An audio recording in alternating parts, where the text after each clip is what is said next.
for those that may have missed it, it appears that in one way or another, you may have seen the last of Mike Thomas in a Saints uniform. Maybe that's a weird way to start this. We can get into how this actually plays out, what the options are. But Mike Thomas officially out for the year, placed on injured reserve with that dislocated toe that he suffered a few weeks ago. There are a ton of different angles from which you can approach this. I would say this. I'm not mad at Mike Thomas. I feel bad for Mike Thomas. I feel bad for the Saints. I feel bad for the fans. I think that injuries are the absolute worst part of football. And look, I do get, Jake, that in this conversation, there's the context where I do think he mishandled one of these injuries and it cost him a year. So I'm not like absolving him of guilt, but at the same time, when he came out in the media and basically told us, look, I'd never had surgery before.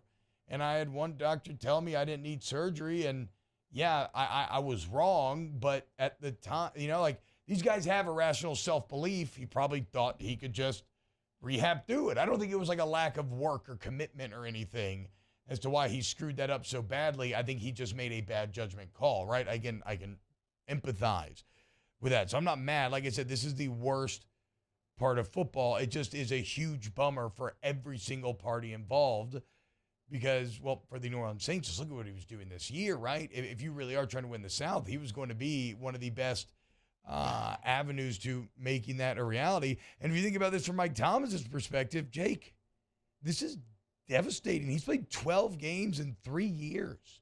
He was on a Hall of Fame trajectory. Like, that is not hyperbole, right? I mean, he came out, he broke the record for what? The most catches in the first, 2 or 3 years. He obviously broke the NFL receiving record. Like, he was on a Hall of Fame trajectory, and that has blown up completely. And I don't know if you can get it back. He'll be 30 next camp, coming out of playing 12 games in 3 years. It's just a massive, massive bummer for every single person involved. And the last thing I'll say, Jake, is it's crazy. You never know if a deal is good or not. Remember, they signed Michael Thomas at $20 million a year when we all still doubted wide receiver value. Mickey Loomis and company, in that case, we'll talk about CD Deuce if we really must, but in that case, they were ahead of the curve. Everybody pays their wide receiver now. Wide receiver is viewed as one of the most valuable positions to winning in football. That was not the case when you signed Thomas. So you signed Thomas to this big deal. The first year he sets the NFL record. You're like, oh my God, it worked. Look at that. And then everything just falls apart. A deal that should have been a home run, now's an albatross that you have to figure out a way out of. It's just crappy for every single person involved. What I need to see as someone that has been in a locker room and knows that there's a salary attached and knows injuries suck and knows, that sometimes you can't help them. I need to see him on the sidelines cheering for his team, on the sidelines mentoring the receivers, on the side. Like, that's, you don't see that. Like, there's never been a time where you've seen him on the sidelines doing that. So yeah, injuries suck, and I don't know how severe it is, and obviously there's a history there, but like, once you're injured, what do? Well, you become the best teammate that you possibly can off the field, right? And so, like, for me, like, I haven't seen those things. I need to see those things. As somebody that I've played with teammates that they disappear, they get injured, you wouldn't see them. You'd see them the next OTAs, and that always bothered me, and I never understood that. It's like, if you're injured, you're going to get surgery, rehab, whatever. Like, be here with your teammates. Be in the meetings. Sit in the meeting rooms. Be on the sideline during the game. Grab you an iPad on the sidelines. Help the young receivers. Help the guys. Help a Callaway or a Trey Smith, somebody. Like, and so, like, that's being a good teammate. And, like, for me, I haven't seen any of that yet.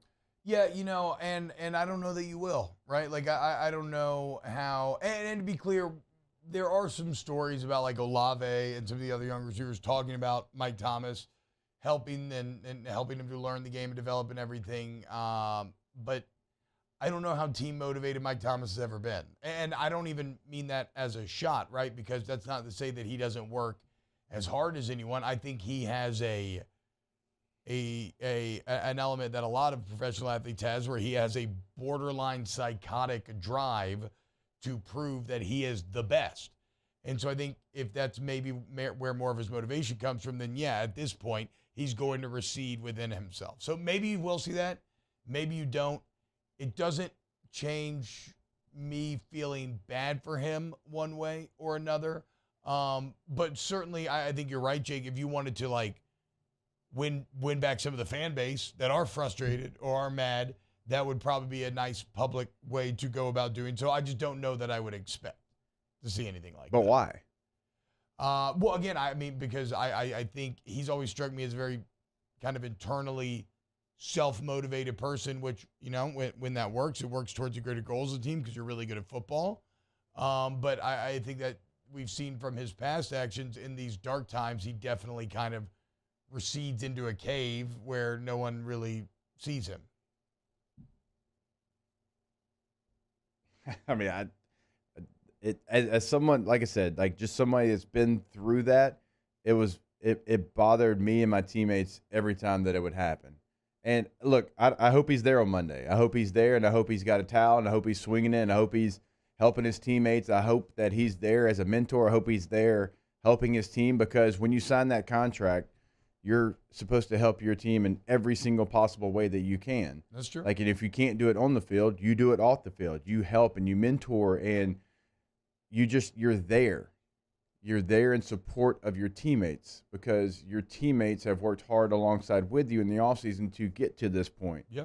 And so for me, like that might seem like a small thing to some people, but when the guy would get injured and we would not see him because he'd leave and he'd go have surgery somewhere else and he'd go rehab somewhere else, which is certainly, that's your choice. You have that choice. But like, if there's not a surgery, if there's not this long rehab, and obviously the Saints medical staff could do the rehab there as well. Like, I just think it's so important when veteran leaders like that, guys that are on your team, guys that have been there a long time, guys that have made Pro Bowls and won awards and all of that, it's very valuable. When he speaks, young players listen. Yeah. Right? So that is a value to that room. And that room doesn't have Jarvis right now because he's out as well. And so I just think you could do so much good even though you're not playing. Could it be what you're doing on the field? No. Certainly you can't replace that, but you can do something.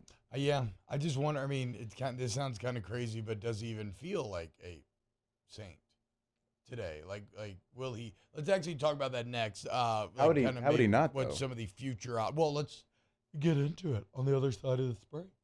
It is clear that one of three things must happen, right? He has to agree to a pay cut.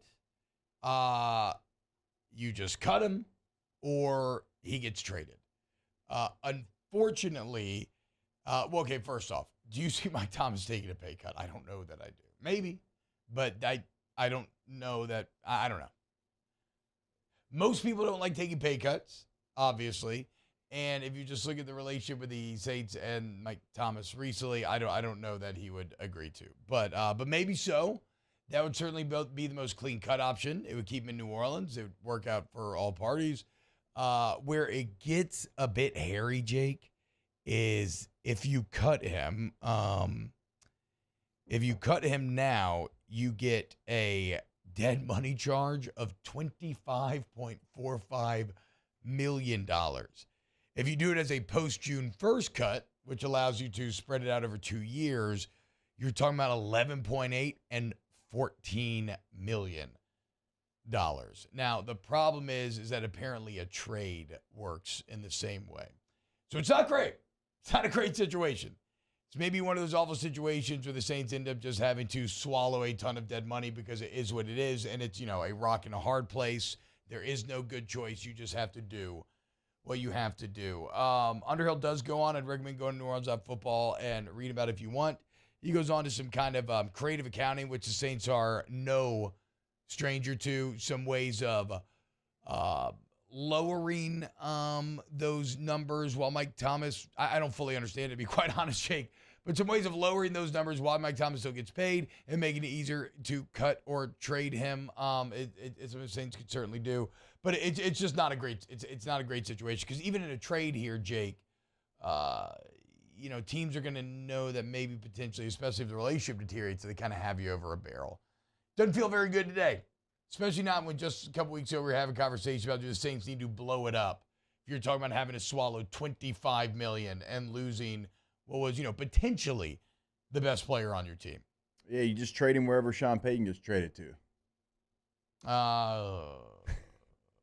Right? Or Sean will take him. Sean knows his value. Maybe Sean can get the most out of him. Yeah, but then you're still swallowing all that dead money. Yeah, but you got draft picks.